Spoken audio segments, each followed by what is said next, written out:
Nashville. Yeah. I spent a couple of weeks in Nashville in the General Hospital in 44 to have a kidney stone removed. And it was a peculiar experience because the enemy was operating on me, you know. I wasn't quite sure about that thing. How did they treat you? How did they treat you? In the hospital? Yeah.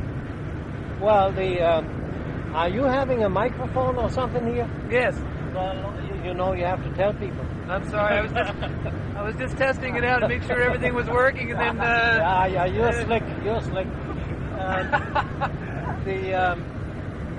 I have a microphone here, Gerhard. It's on right now. Okay. The operating officer, a Lieutenant Colonel Balding, was very competent. He also believed in the practice. You know what a cystoscope is?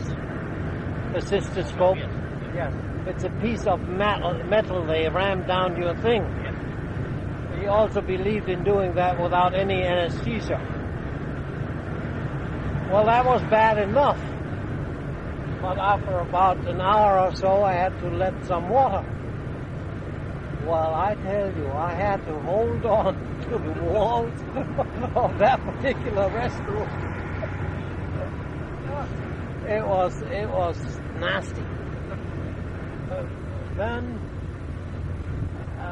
the operation was fine, local anesthesia, and I kind of could feel him pluck around there in the back. I have a 6-inch scar. And obviously got the stone out, and I had asked that they keep the stone for me. I thought that would be an interesting memento. And so they did, and put it off of cotton. I put it on my night table. Well, about 36 hours later, I had terrific pain because the bloating intestines were pressing on that large incision. And I had a somewhat, well, I'll use a mild term, a somewhat detached nurse, unfriendly, and didn't like the enemy in the first place. Well, lo and behold, during the night, she took that cotton piece away on the stone. She stole my stone. And 6 weeks later, I was playing soccer again. I was one of the leading soccer players. And at about that time, from Trinidad, Colorado. Yeah. And so the first evening when he was introduced to the gang at the dinner table, there was also an announcement that tomorrow I would play for the first time again for our compound. And so he would go around later on in life and tell these stories about him in the POW camp. But he never let on to his inner struggle. Never. He was not a revealing man. Your father was from Trinidad? Trinidad, Colorado. He was transferred from Trinidad, Colorado, his prison camp, to Crossville because he knew where I was when he was taken in Normandy. And so he was transferred and had to pay for it and had to pay for the guard to come to Crossville. And we were together for the last year or so of our captivity. Very interesting and certainly newsworthy. Everybody, your father is with me, But did you share the room with him or what? No, that was the first word came out that my father would join me, in Crossville. Well, surely you're going to move together. I said, hell no. Because I hated nothing more than patronage from my father in the military. He was a Signal Corps officer also. Patronage from my father. I just wanted to make it on my own, and yes, he did exercise one act of patronage. I was in the labor camp in 39, and students who could claim, graduates from high school, who could claim that they would go on to study at the universities. Why, after 6 months or 7 months on the secret ditches and so on, they were allowed to leave the labor service.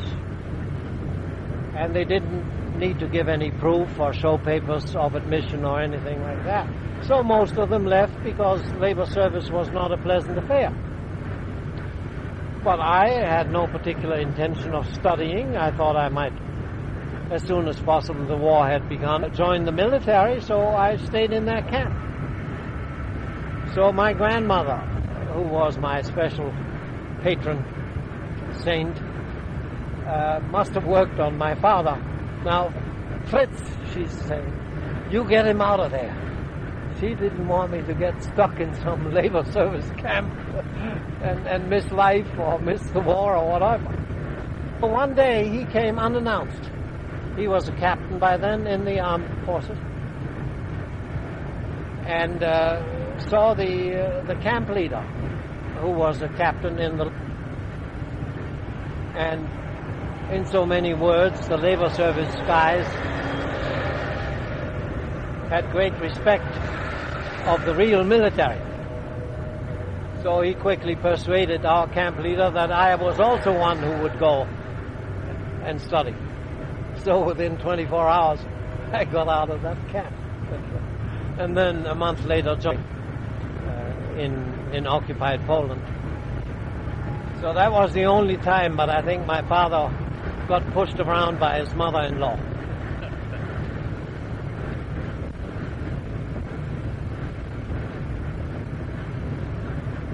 Volunteered for service in Russia at age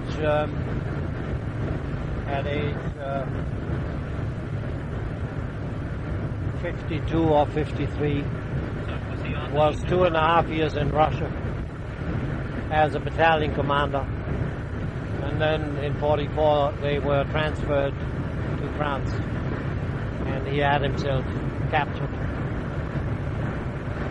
not voluntarily.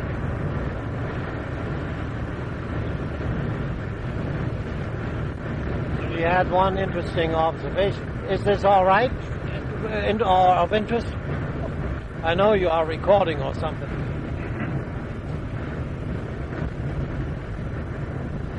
He got to know Russia rather well, especially the southern half, Ukraine, so on, as much as a German soldier or Russian. Spoke a little, I guess.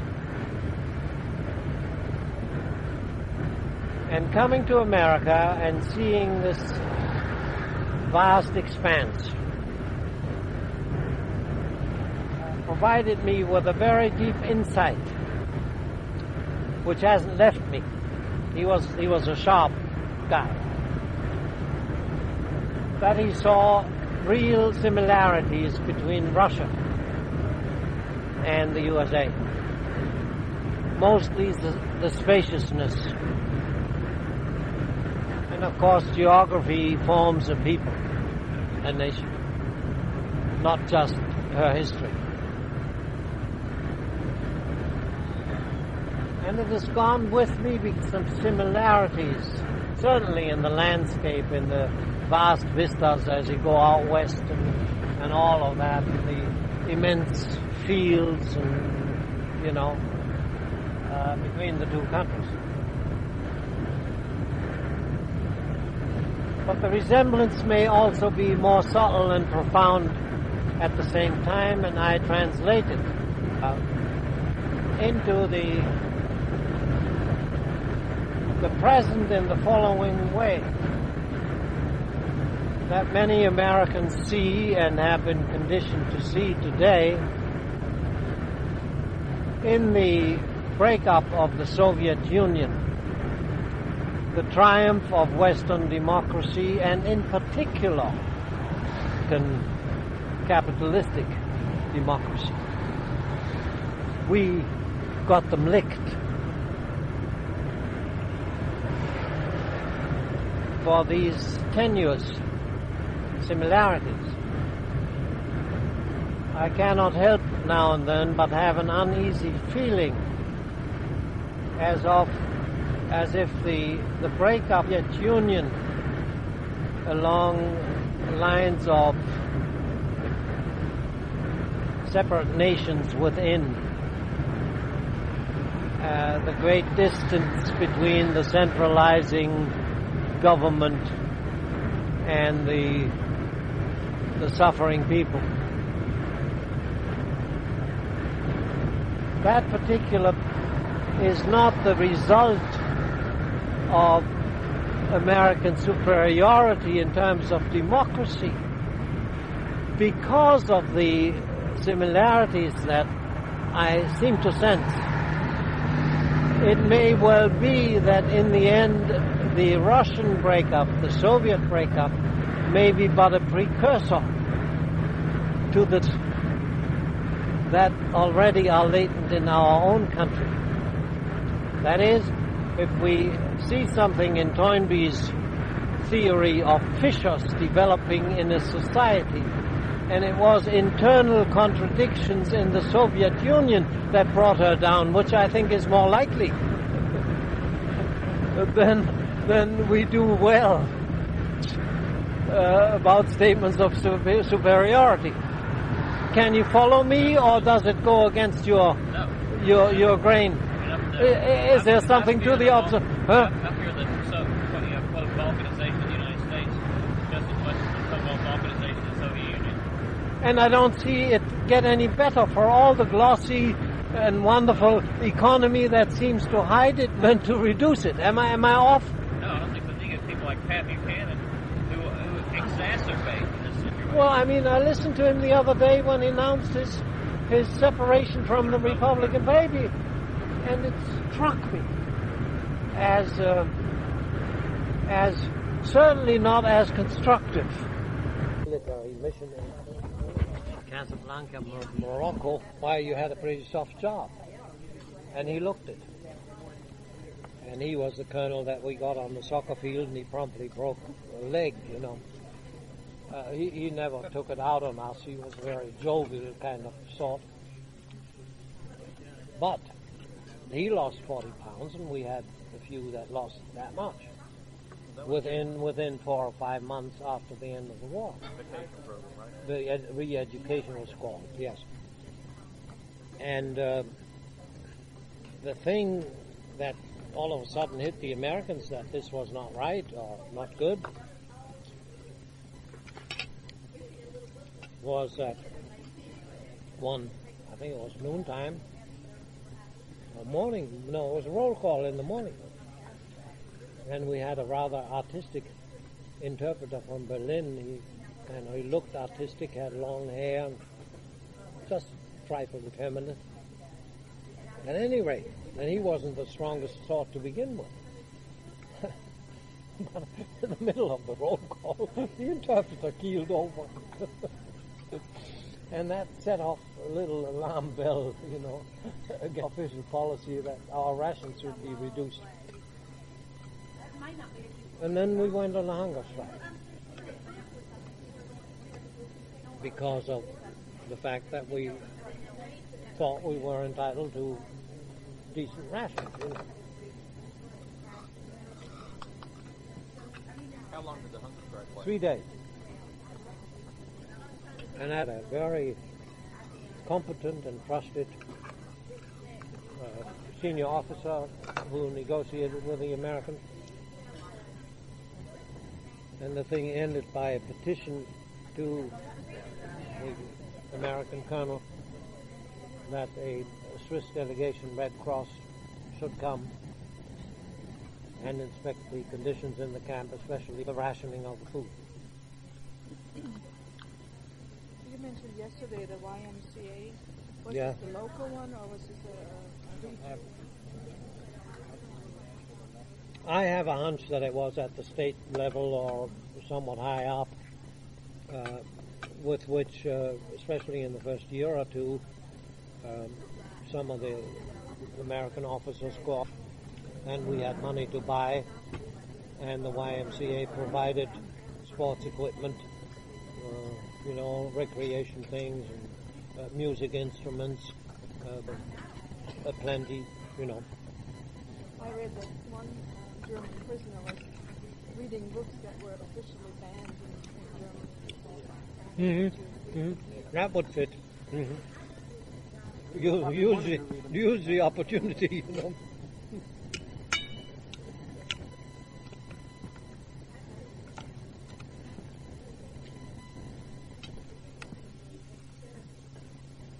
I know your father came in, what, 93 or 43?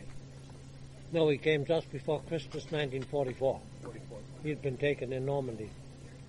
Were you and your father, or any of the prisoners here, were you actually able to have correspondence with family back home? It seems like the American prisoners, in many cases, were able to quickly get. To the best of my knowledge, this was reciprocal. That the American prisoners in Germany were given coupons at the same grade level as we were here to buy their extras, mostly beer in the case of Crossville for some of us. The letter writing for us was on impregnated paper. You could not write with invisible ink or fool the censors. I believe they were censored. We were counseled to write about things concerning our daily life, not about things that might have caused the censor to strike it.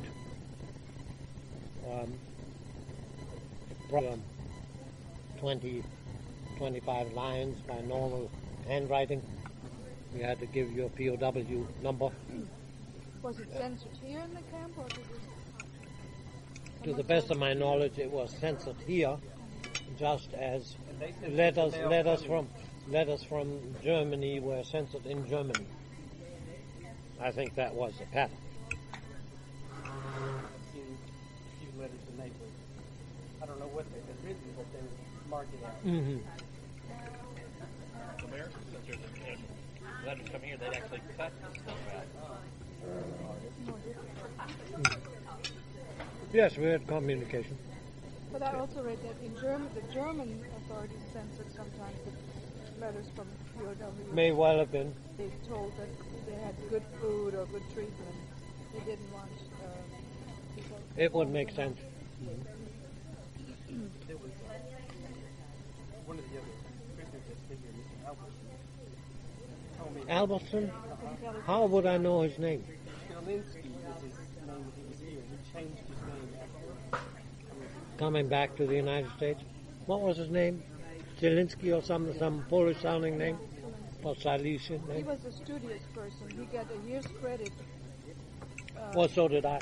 when he went to the university in Munich. he took some deck classes while he was here. Yeah, so did I. University of Minnesota. I have my certificates for 2 That's semesters. what he took, and then he had an aunt that lived in the U.S. and then he immigrated over here and started a vet colony.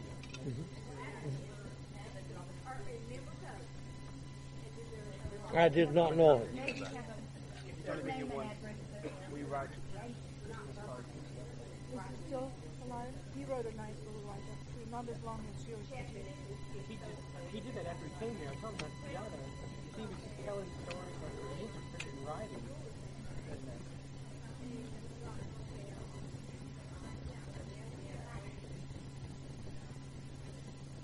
he said he told me he didn't know what had happened, but he had some friends that had come over here before, and they had met in Germany. They were all prisoners here, and somebody came in the early 50s or 60s and had 8mm and had done a film and visited and get together and watch it and what happened and what the organization Wow, yeah.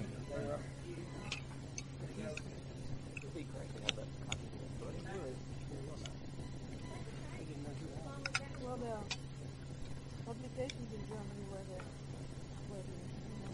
sort of like our alumni papers.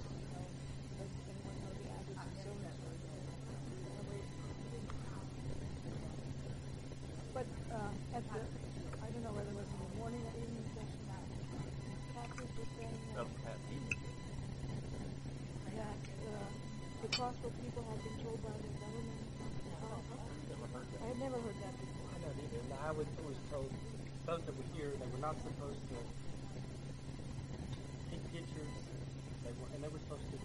probably wouldn't really matter. I probably will. When it's right now, I probably won't write.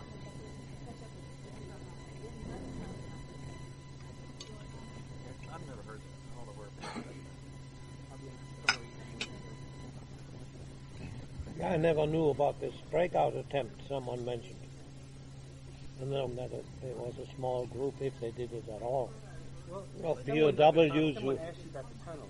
Yeah. Maybe you hadn't, and I am sure that there was a tunnel. But I think it was never discovered at the time. Afterwards, After it when was, they the tunnel was, they had air shafts, and I mean, it was quite elaborate. Obviously, they would not want to share it with except the small. We were, well, what I've heard that it was a group of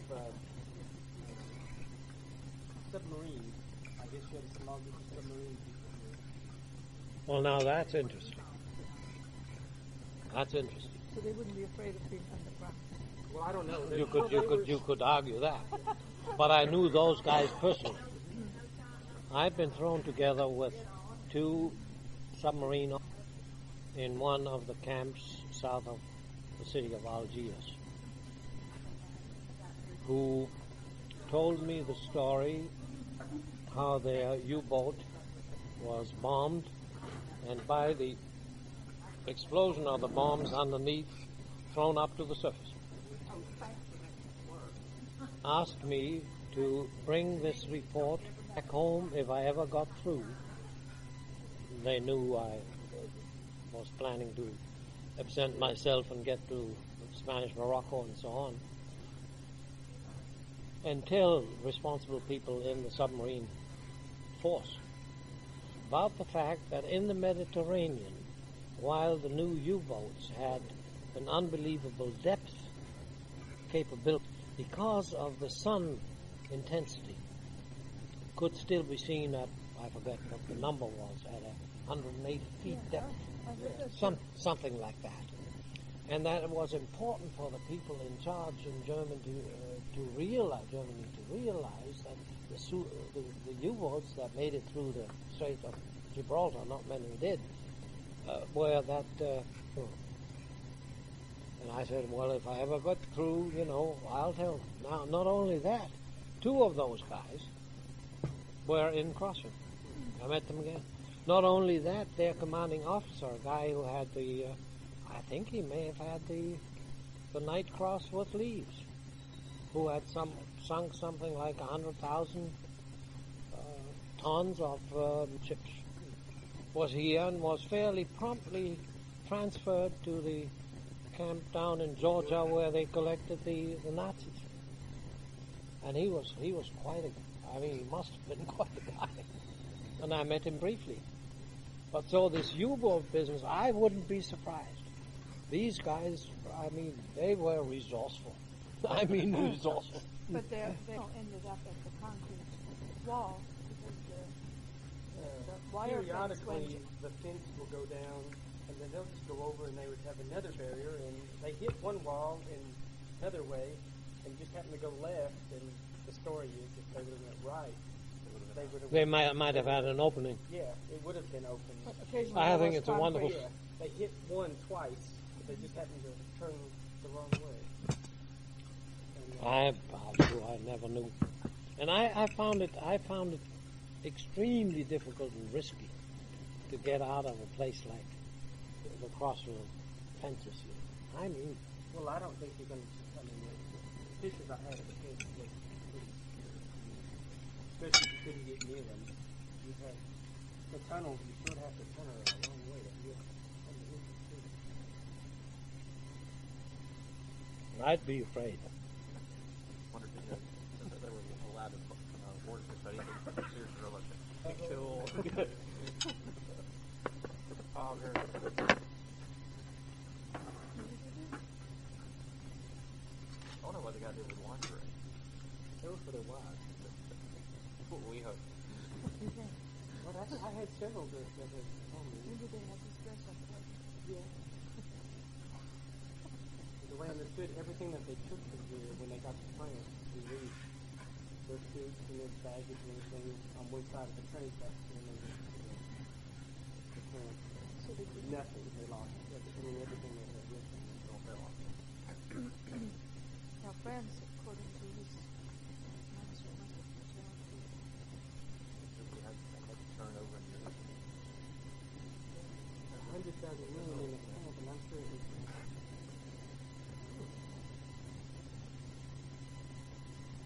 It's December. It's winter. it's not about doing an archaeological ignorance. From time to So-called traitors who looked like he was an attorney or judge from an unfriendly, a very sharp guy. Why, and a signal corps man. Why, a big pond was created because some debris and dirt and leaves and so on had blocked one of the major drainage pipes in camp number 4 into the woods. Betting was only by the case. One guy bet with me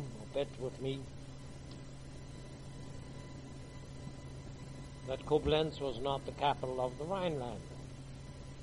Now that's a foolish thing to do because I came from Koblenz. And you knew the answer. Sure, prove it, So got a case of beer. But this guy, who looked everything but a sporty type, desk man, glasses, not very fit, Why, here was a big, brown, dirty, ice-cold pool. Must have been February or something like that. The couple made a bet. I think it was about 3 cases of beer. And it was maybe 110 feet or something like that across. That he would swim across that pool. Well, half the compound was assembled to watch him, and by golly, he made it through, collected in 3 cases. Oh, that was a lot of fun, and of course it went with an awful lot of drinking.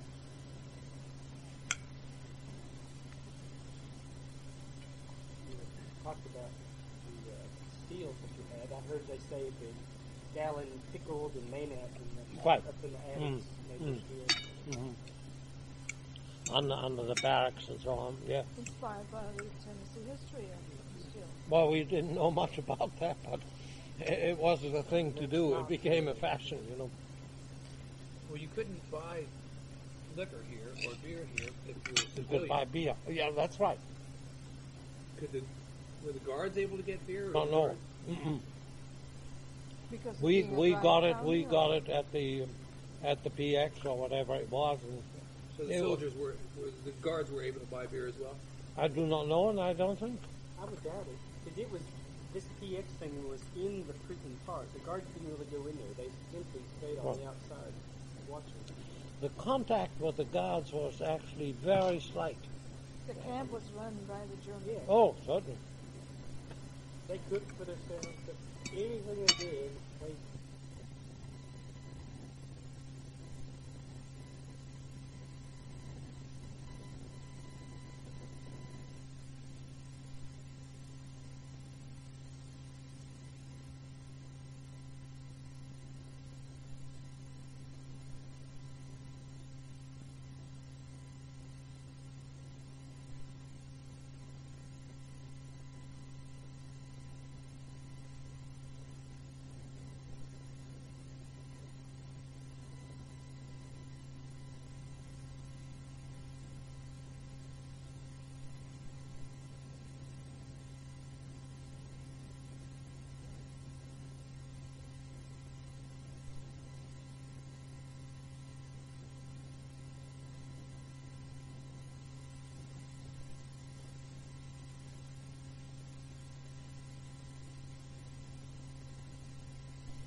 watching. the contact with the guards was actually very slight. The camp was run by the Germans. Yeah. Oh, certainly. They cooked for themselves.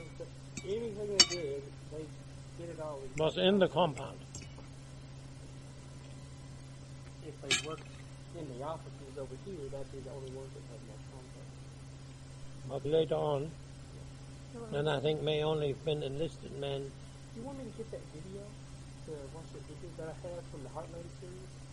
Sure. Yeah, we have that's in the archive too now. If you want to see that again, I made a Those copy. Heartland series are about 3 minutes long. They're real short. But I had a copy made at I've met the guy who does the Heartland series. Yes, yeah, that's be interesting for you to see. It's a very quick video about the camp He did the thing. Sure. afterwards. Yeah. Really, I'd like to go up there with you. I'm going up in the morning. Really? Mom and I have been talking about the same thing on your book. I've got to be back in the afternoon, but I'm going up tomorrow. Decided to come back to the United States. That was I came home on January 30th, 1946, and immigrated to the States on January 6, 1953, with our young family.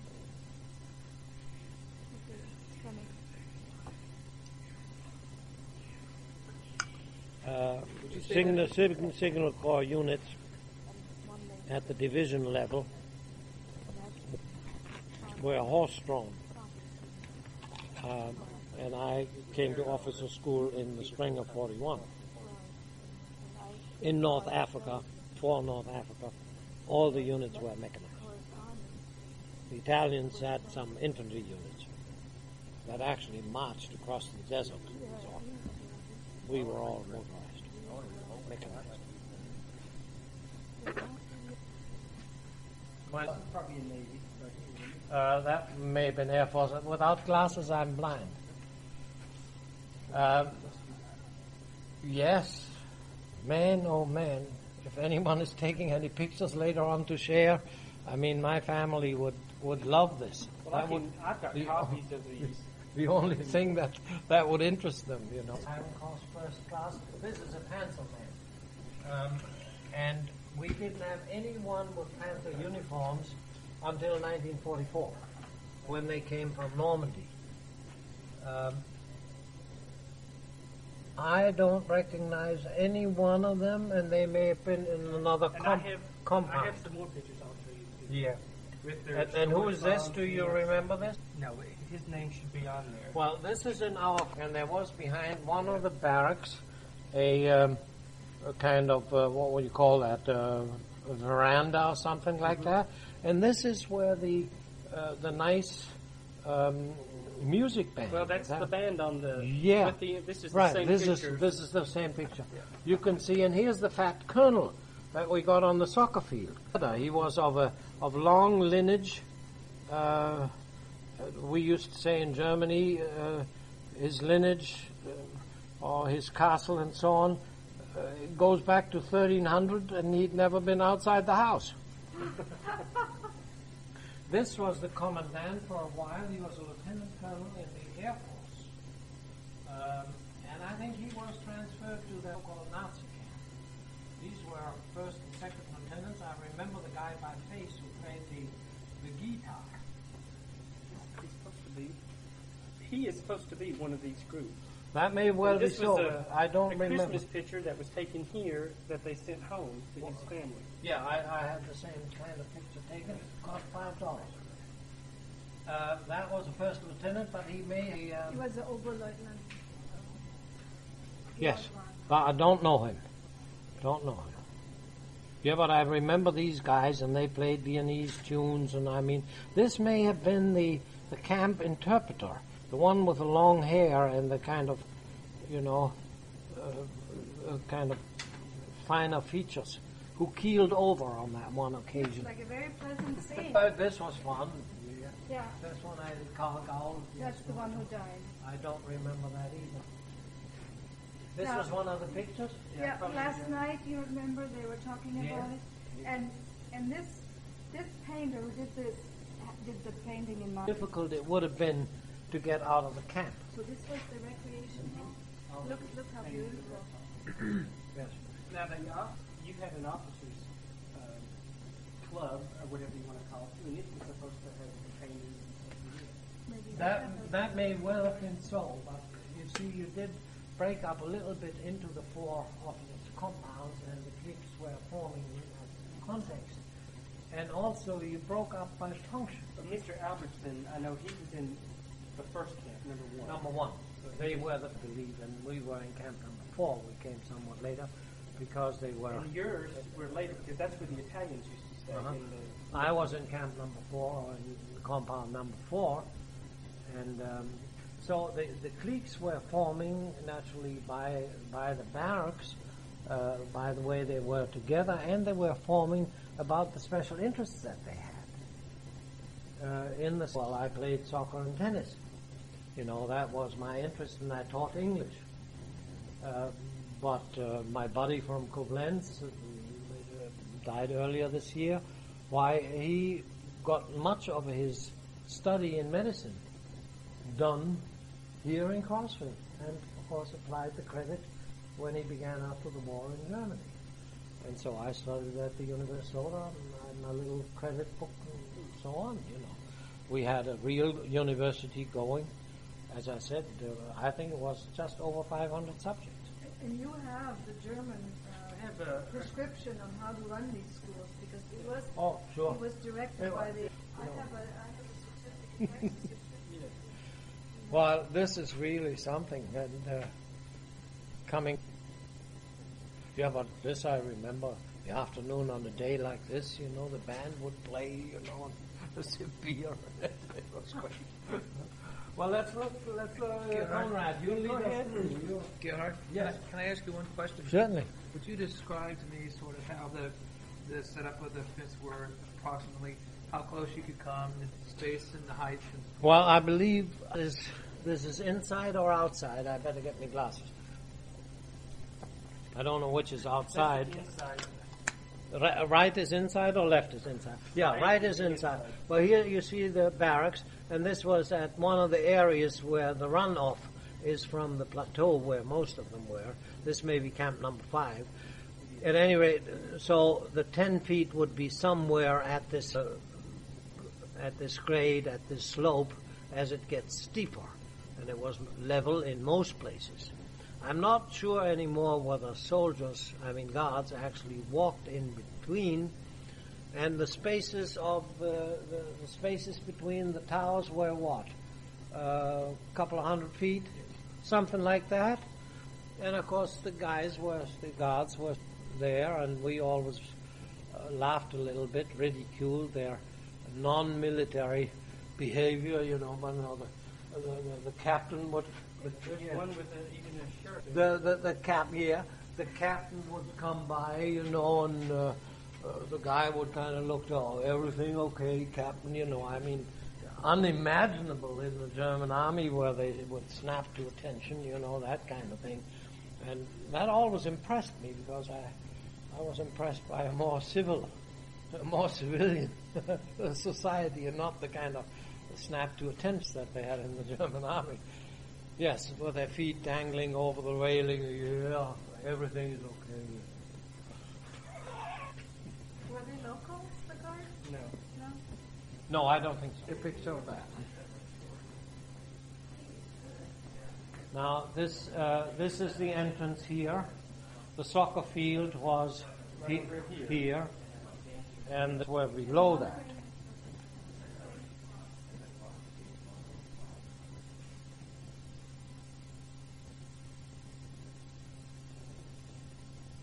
Any one of the barracks was not properly aligned, but that may have been. That was just crooked. Now, the main avenue of the camp went in that direction toward camp number 4 on the right-hand side. You see 2 barracks. I told you the story about that big pond there, mm-hmm. And that's where the runoff was, between those 2 barracks on the right, 4 barracks in the rear, and the mess hall, the long vertical building near the lane in camp number 4. You You see, and I work on the right-hand side, the left one, and my father then was put into a staff officer barrack. They had more space and got more money right near the fence. So this is company 1, 2, 3, and at the far end, number 4. 5 and 6 were enlisted. You see the fairly large building on the left-hand side of the main street, and that was the assembly hall where special things were celebrated. And on April 30th or whenever it was, we had our last, in that sense, military assembly with the announcement that he killed himself or had died fighting in the ruins of Berlin, as they said. To the left was a large drainage area. You see the open area here in this model, and that's where they had built a real theater on rising ground with steps, and that's where they played this production of Julius. And I think it was competitive with say, the City Theater in Koblenz. And we used all these, I explained that yesterday, all these cans in silver and in gold, and they made real uniforms. So you saw these Roman soldiers running across the scene, and their armor was tingling, and they're rattling. And I tell you, it was some production. And the American camp leaders and some soldiers had front seats, and they were clapping and not quite knowing what was going on. They knew probably as little about Caesar as some of us, Which building was the PA? I'm not sure. This is where I think the on the left-hand side, as I look at it here, is that longish building, and that was the assembly hall. Now the PX was further down, almost at the borderline between Camp 4 and 5, and was a relatively small barrack. But I do think that in this regard, this model is not accurate. So there were 6 companies, 6 compounds. 1, 2, 3, 4, 5, 6. What's the building just below the assembly hall that has a little peak on it? Is that a church or something, a chapel? I don't remember that either. I was under the impression that whole area, except for the assembly hall, was declined toward the left, and there were some runoffs. It's possible that could be in it. Sometime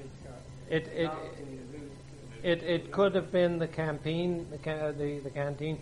There was no chapel inside the inside the warded off area. If there was that, it was somewhere in the camp. And here's the movie house where we saw that dreadful film. And this recreation hall or assembly hall would have had those paint. Probably, although I do not remember that. I do remember the activity that we had some people that were very intense on expressing their artwork and so on. Some were wood carving, others were painting. I think some people worked with metal, and very gifted with their hands. And, of course, plenty of time on our hands. Well, judging by the motives, these are Bavarian. Well, then I would have stayed away from that in the first place.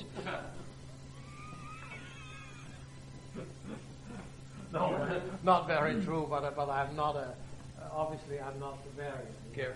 Yes. Could I ask you just in the microphone to read the sign in German and then again? In English, vom Zaun wegbleiben. Stay from the fence. Key point here. Okay. Good point. Good point. Yeah. Now this Thank may you. have been This is more just some- outside, isn't it? Yeah, just some items. There were 3 MP groups here, 3 18 and 3 16, with the 2 military police groups. Those were the guards Okay. that took care of Interesting. it. Yes. And this is mainly some stuff from that. Some of the manuals that we found when we were digging. You've done a wonderful job. I mean. What about you, Gary? Is this interesting to you? Is it grist for you? This is the type of bed that they had in the hospital.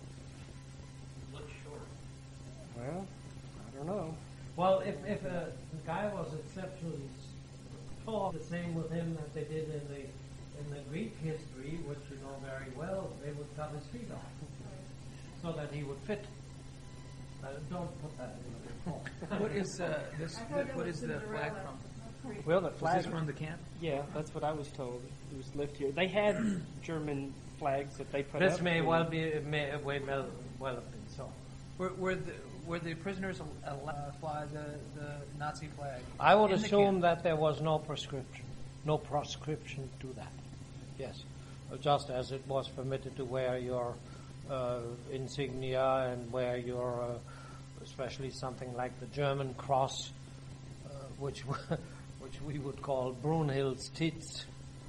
No, it was protruding, a big swastika on top.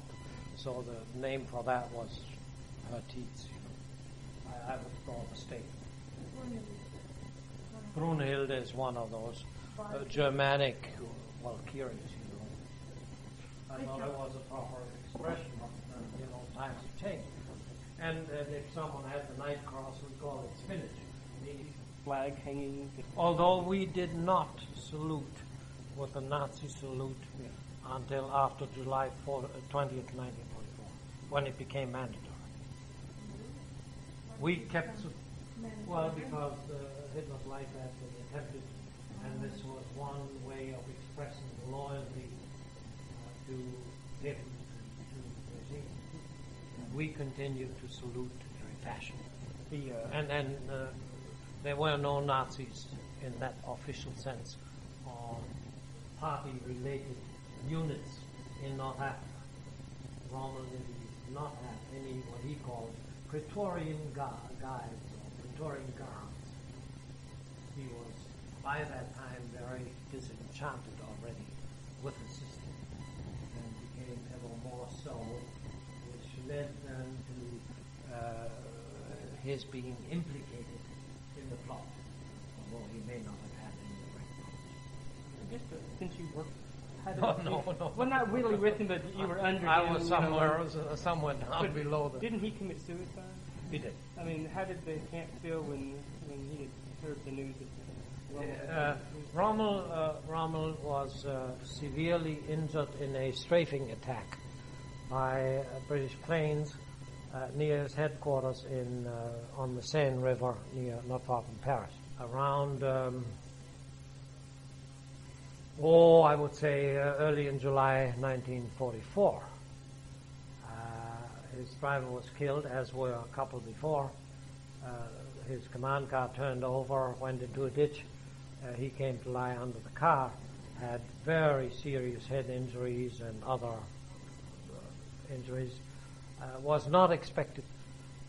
Was sent home for a long recuperation. Tough as he was, made it through this normally deadly injury.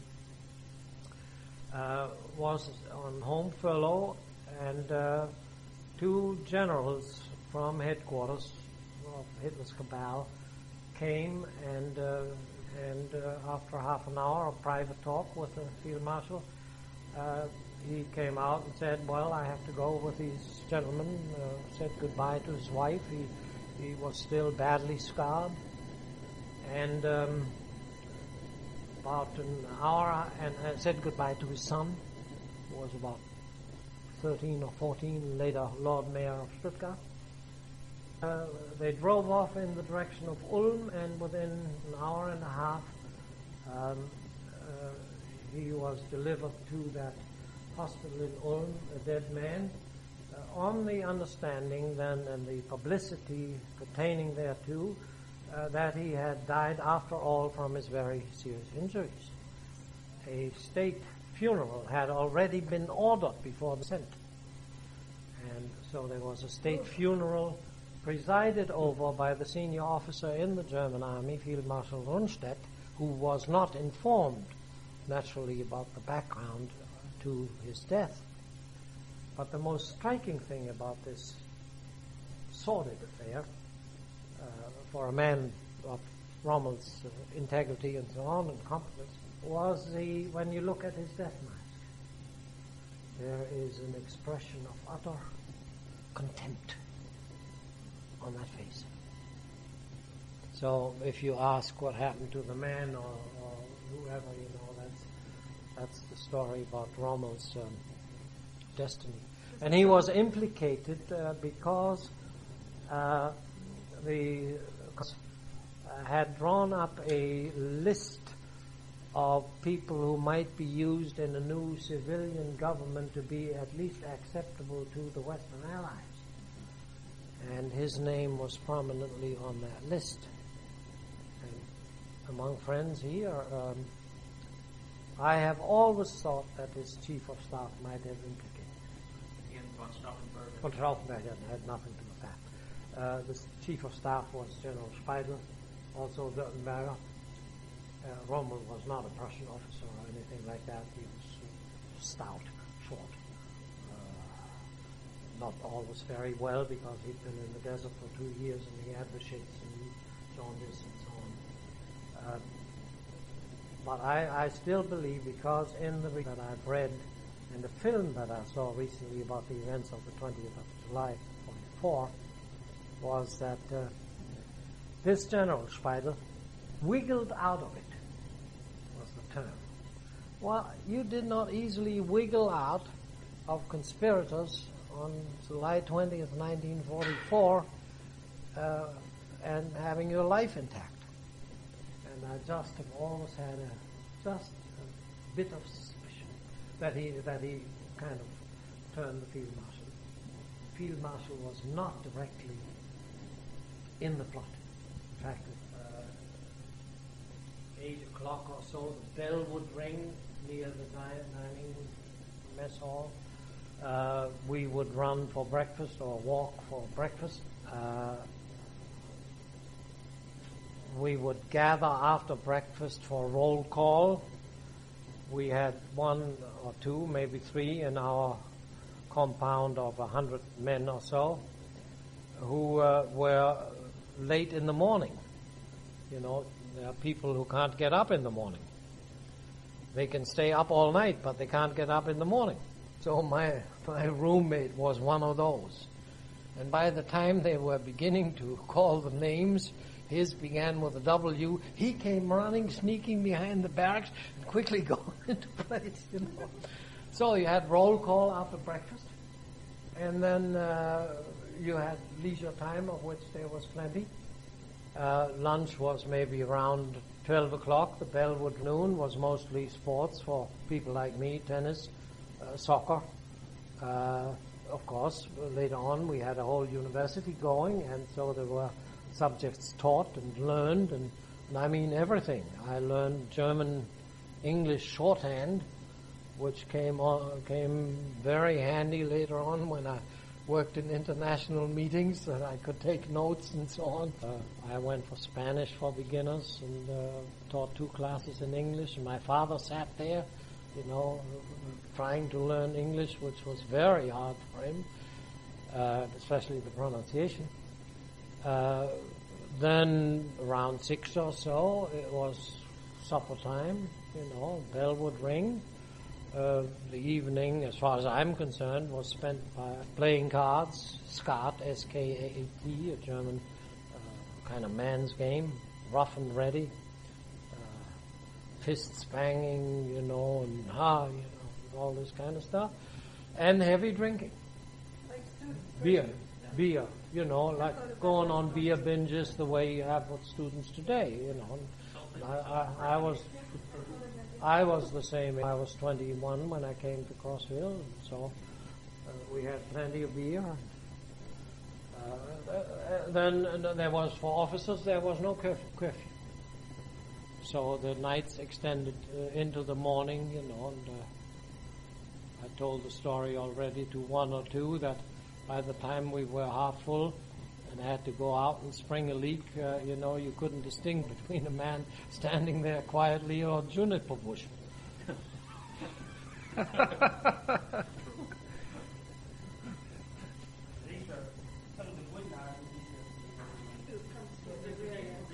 Know that. Where's Conrad? Let's see where they come. I have a hunch that might have been the heating plant. Conrad. In hindsight, some didn't think so. How much was the bigger? I forget. But you could buy an awful lot of beer for $20. And then the captains were given $30. And my father, as a major, was given $40, which was a very respectable sum. You know, and he had none of he didn't drink, he didn't smoke and so on, so he turned it into books and, you know. No, we had a good life, and behind it, as a background, you also knew once you were a POW, and especially in America, you were reasonably sure that you would survive the war. I think if they'd sent me to Russia, it might have been a different equation. When you come back here, what's the first thing that struck you? What's the first thing you thought of? When I came back today, well, there's nothing left of the camp.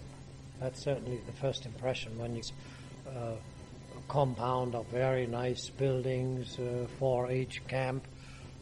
It bears no resemblance. I think the second quick reaction is when I look at these pictures. You know, that recalls the way it was. When I think of that little scene where we were sitting in the sun, you know, yes, it's not like coming home, but it's certainly a memorial trip. You know, or look at the compound, or some of these things, or hear these stories. You know, what distance from the fence and stuff like that. You know, all seems to be familiar.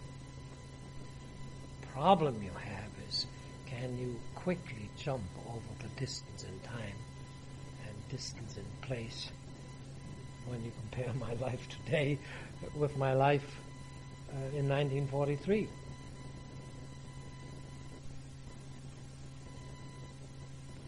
First impression, this is not our camp. The second, oh yeah, I seem to remember. And then the worms come out of the woodwork. Does that make sense? It sure does.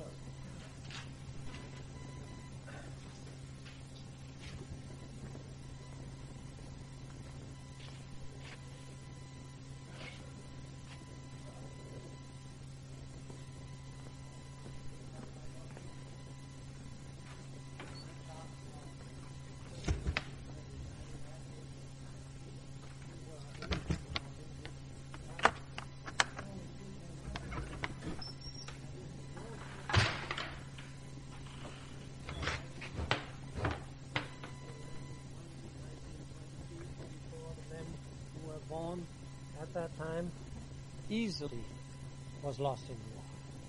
Easily. I just told him that out of 8, only 2 came back. Vintage 1922. We have no conception in America about these losses. No conception. Heavy though they were, and sad and all of that. About 8 million Germans were in war. 20 million Russians. And maybe what? 400,000 Americans, 350,000, something like that. Every family, every house was touched by the war, was smitten by the war. And soldiers died. And the very sad thing is, and it continues to this very day, want to put something as sad as that into your notes.